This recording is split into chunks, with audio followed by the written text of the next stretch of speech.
تاریخ کے اوراق میں کئی ایسے پراسرار واقعات دفن ہیں جو محض کہانیاں نہیں بلکہ انسانوں کے لیے بہت گہرے اسباق ہیں۔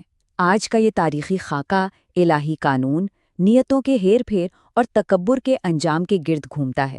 ہم بات کر رہے ہیں اصحاب سبت کی، یعنی ہفتے کے دن والوں کی۔ یہ ایک ایسا واقعہ ہے جو آج کے جدید دور میں بھی آنکھ کھولنے کے لیے کافی ہے۔ یہ سوال کس قدر حیران کن ہے کہ آخر ایک ایسی بستی جس پر رحمتوں کا سایہ ہو، جسے بھوک اور خوف سے مکمل محفوظ رکھا گیا ہو، وہ اچانک راتوں رات ایک خوفناک انجام کا شکار کیسے ہو گئی؟ وہ کیا لمحہ تھا، وہ کون سی غلطی تھی جس نے ایک پوری قوم کی تقدیر ہی بدل کر رکھ دی؟ ایک الہی آزمائش، بستی کا پس منظر اور حالات۔ یہ سارا ماجرا ایلا نامی ایک ساحلی شہر کا ہے۔ اس منظر کا ذرا تصور کریں۔ سمندر کا کنارہ ہے، قدرتی وسائل کی کوئی کمی نہیں، چاروں طرف امن ہی امن، مطلب ہر لحاظ سے ایک مثالی اور بابرکت جگہ۔ لیکن ان لوگوں میں ایک بڑی خامی تھی۔ یہ بڑے آرام سے وعدے کرتے اور پھر اپنی سہولت کے حساب سے انہیں توڑ دیا کرتے تھے۔ ان کا خیال تھا کہ تھوڑی بہت نافرمانی سے کچھ نہیں ہوتا، سب چلتا ہے۔ تو ان پر جو آزمائش آئی وہ بالکل انہی کی نفسیات کے حساب سے ڈیزائن کی گئی تھی۔ ٹائم لائن کچھ یوں تھی کہ جمعے کی رات سے ہی انتظار شروع ہو جاتا، اور جیسے ہی ہفتے کا دن آتا سمندر مچھلیوں سے گویا ابل پڑتا۔ موٹی تازہ مچھلیاں خود اچھل اچھل کر کناروں پر آ جاتیں، مگر جیسے ہی اتوار کا سورج نکلتا سب مچھلیاں اچانک غائب۔ سبت کی لالچ اور صبر کا کتھن امتحان۔ یہاں سبت کی پابندی کو سمجھنا بہت ضروری ہے۔ سبت کا سیدھا سا مطلب یہ تھا کہ ہفتے کے دن تمام دنیاوی کام کاج، تجارت اور خاص کر مچھلیوں کا شکار سختی سے منع تھا۔ یہ دن خالصتاً عبادت کے لیے مختص تھا، اور در حقیقت یہ کوئی سزا نہیں تھی بلکہ ان کے یقین اور صبر کو پرکھنے کا ایک طریقہ تھا۔ جب یہ پابندی لگی تو بستی میں طرح طرح کی چہمگوئیاں ہونے لگیں۔ کچھ منچلوں نے تو باقاعدہ مذاق اڑاتے ہوئے کہا کہ بھئی دیکھتے ہیں جب سمندر مچھلیوں سے بھر جائے گا تب کیا ہوتا ہے۔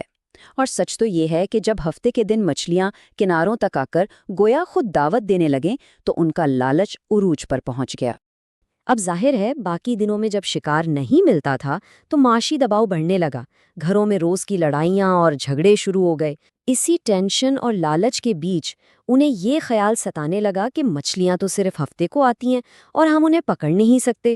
تو اسی دباؤ میں آ کر انہوں نے سوچا کہ کیوں نہ کوئی ایسا شارٹ کٹ نکالا جائے کہ بظاہر اصول بھی نہ ٹوٹے اور کام بھی ہو جائے۔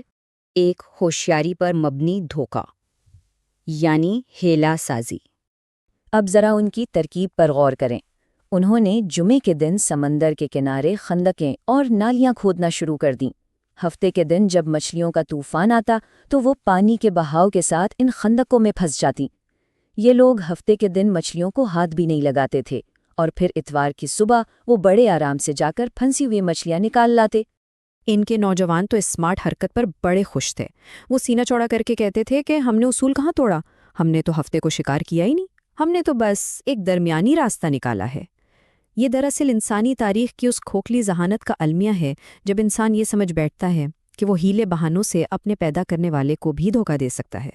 3 گروہوں کا ظہور اور معاشرے کی مکمل تقسیم۔ اس ساری ہوشیاری نے معاشرے کو واضح طور پر 3 حصوں میں بانٹ کر رکھ دیا۔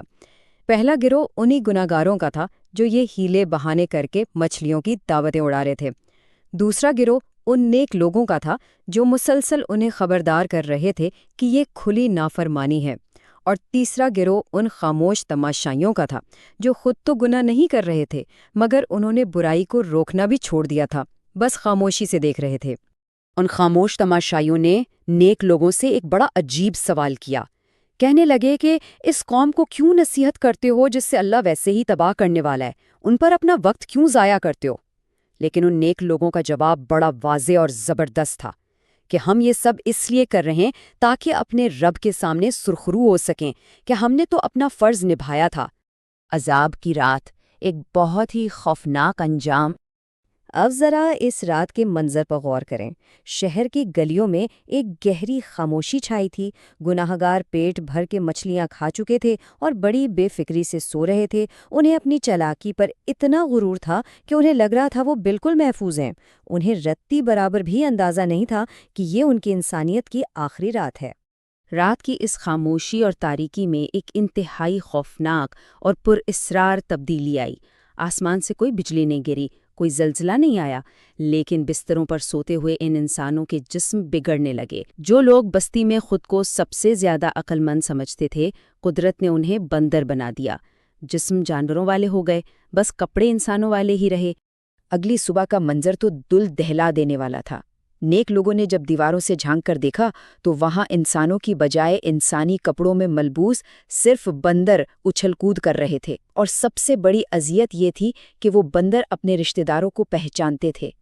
وہ ان کے پاس آ کر ان کے کپڑے پکڑتے اور زاروں قطار روتے، لیکن بول نہیں سکتے تھے۔ اور پھر صرف 3 دن کی سخت بھوک اور تکلیف کے بعد وہ سب کے سب تڑپ تڑپ کر مر گئے۔ ایک ہستی کھیلتی بستی کا عبرتناک انجام۔ جدید دور کا سبق۔ یہ واقعہ آج کے لیے ایک آئینہ کیسے ہے؟ اس پورے واقعے میں جو سب سے گہری بات ہے وہ یہ کہ اصحاب سبت کا اصل جرم صرف چند مچھلیاں پکڑنا نہیں تھا۔ ان کا سب سے بڑا جرم ان کا تکبر تھا، یہ غرور کہ وہ الہی قانون کو اپنے حساب سے توڑ مڑوڑ سکتے ہیں۔ یہ منافقت اور قانون کے ساتھ کھلواڑ ہی ان کی مکمل تباہی کا سبب بنا۔ اور سچ پوچھیں تو آج معاشرے میں ہم بھی تو وہی سب کر رہے ہیں، عمل وہی ہوتا ہے، بس نام بدل کر ہم اپنے ضمیر کو مطمئن کر لیتے ہیں۔ رشوت کو تحفہ یا مٹھائی کہہ دیا جاتا ہے، سود جیسی لعنت کو جدید دور کا پروفٹ یا انٹرسٹ ریٹ قرار دے دیا جاتا ہے، اور دھوکہ دہی کو سمارٹ مارکیٹنگ تکنیک کا نام دے دیتے ہیں۔ بھائی نام بدلنے سے گناہ کی حقیقت تو نہیں بدلتی نا؟ انسان چاہے کتنے ہی خوبصورت الفاظ تراش لے، کتنے ہی زبردست قسم کے تکنیکی جواز پیش کر دے، قدرت کا قانون اپنی جگہ اٹل ہے۔ اللہ اعمال کے ساتھ ساتھ دلوں کے اندر چھپی ہوئی نیتوں کو دیکھتا ہے، صرف ان ظاہری الفاظ کو نہیں جو ہم استعمال کرتے ہیں۔ سچائی کو محض لفظوں کے ہیر پھیر سے نہیں چھپایا جا سکتا۔ تو اس پوری تاریخی داستان کو سمجھنے کے بعد ایک بہت ہی چبھتا ہوا سوال ابھرتا ہے، کیا آج کے دور کا انسان بھی بالکل اسی دھوکے، لالچ اور کھوکھلی ہوشیاری میں تو نہیں بھٹک رہا؟ کیا کہیں ایسا تو نہیں کہ ہم بھی کسی نئی شکل میں اسی سبت کے جال میں پھنس چکے ہیں؟ یہ ایک ایسا سوال ہے جو واقعتاً ہمیں گہری سوچ میں مبتلا کر دیتا ہے۔